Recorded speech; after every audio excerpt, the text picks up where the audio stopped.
नमस्कार मित्रांनो, नर्सिंग एक ईश्वर सेवा मी आरोग्यदूत या चॅनलमध्ये मी अक्षय तुम्हा सर्वांचं मनापासून स्वागत करते. तर मित्रांनो, तुम्ही जर माझ्या चॅनलवर नवीन आले असाल तर चॅनलला सबस्क्राईब करा, व्हिडिओला लाईक करा, शेअर करायला विसरू नका. तर आजच्या व्हिडिओमध्ये आपण ANM आणि GNM second year child health नर्सिंगमध्ये विचारला जाणारा प्रश्न, बाल आरोग्य सेवेतील परिचारिकेची भूमिका काय, role of nurse in child care.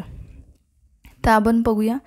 तर थोडक्यात माहिती बघूया. तर आजचे लहान मूल हे उद्याचे कर्तृत्ववान नागरिक असून त्याच्या जन्माच्या अगोदरपासूनच त्याची इत्यंभूत काळजी घेणे गरजेचे असून कुटुंब, समूह व समाजातील व्यापकतेनुसार बाल आरोग्य सेवांना महत्त्व प्राप्त झाले आहे. चाइल्ड हेल्थ क्लिनिक्स, नागरी आरोग्य सुविधा केंद्रे तसेच ग्रामीण, डोंगराळ व दुर्गम भागात देखील बाल आरोग्य सेवा पुरविताना परिचारिकेची विशिष्ट व जोखमीची जबाबदारी असून काही महत्त्वाच्या भूमिका परिचारिकेस बजावाव्या लागतात. ते पुढीलप्रमाणे आहे. तर काय, आजचं लहान मूल हे उद्याचे कर्तृत्ववान नागरिक आहे. त्याच्या जन्माच्या अगोदरपासून त्याची इत्यंभूत काळजी घेणे गरजेचे आहे. तर त्याच्यामध्ये परिचारिकेची काय भूमिका आहे ते आपण बघू शकतो. तर पीडियाट्रिक नर्सची भूमिका विविध सेवा संस्थांनुसार किंचित वेगवेगळी असू शकते, परंतु मूलभूत जबाबदारी भूमिका समानच असतात. त्या पुढीलप्रमाणे आहे ते आपण बघूया. ओके. पहिली आहे प्राथमिक देखभाल काळजी घेणारी.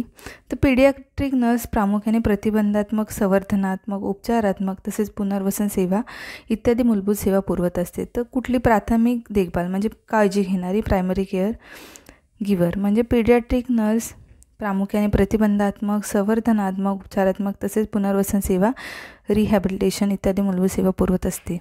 या सेवा पीडियाट्रिक नर्स फक्त दवाखान्यात म्हणजे क्लिनिक्सपुरता मर्यादित नसून प्राथमिक आरोग्य केंद्रे, ग्रामीण रुग्णालय, शालेय आरोग्य, दुर्गम डोंगराळ भागामध्ये देण्यात येणाऱ्या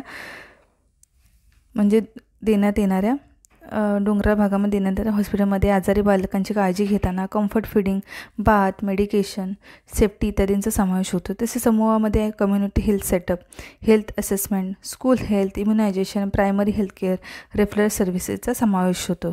तर दुर्गम डोंगराळ भागामध्ये देण्यात येतात ज्या सेवा, त्याच्यामध्ये हॉस्पिटलमध्ये आजारी बालकांची काळजी घेताना comfort, feeding, bath, medication, safety इत्यादींचा समावेश होतो. तसेच समूहामध्ये community health setup, health assessment, school health, immunisation, primary health care व रेफरल सर्व्हिसेसचा समावेश होतो. त्याच्यानंतर समवयस्क म्हणजे सहकारी. तर आरोग्य संघाची हेल्थ टीम प्रमुख सदस्य या नात्याने भूमिका पार पाडताना परिचारिका अत्यंत महत्त्वाची जबाबदारी उचलते. बालकांच्या आरोग्यविषयक गरजा पूर्ण करण्यासाठी इतर विभागांशी समन्वय साधते. उदाहरणार्थ surgeon, physician, physiotherapist, dietitian, social worker इत्यादी विभागीय सहकाऱ्यांशी योग्य समन्वय व संपर्क साधून बाल आरोग्य सेवांचा दर्जा उत्तम राखण्याचा प्रयत्न करते. म्हणजे समन्वय साधणे म्हणजे आरोग्य संघाची प्रमुख सदस्य या नात्याने म्हणजे हेल्थ टीमची प्रमुख या नात्याने काय करते, तर भूमिका वेगवेगळ्या पार पाडताना परिचारिका अत्यंत महत्त्वाची जबाबदारी उचलते. बालकांच्या आरोग्यविषयक गरजा पूर्ण करण्यासाठी इतर विभागांशी समन्वय साधे. उदाहरणार्थ surgeon, physician, physiotherapist, dietitian, social worker इत्यादी विभागीय सहकाऱ्यांशी योग्य समन्वय संपर्क साधून बाल आरोग्य सेवांचा दर्जा उत्तम राखण्याचा प्रयत्न करते.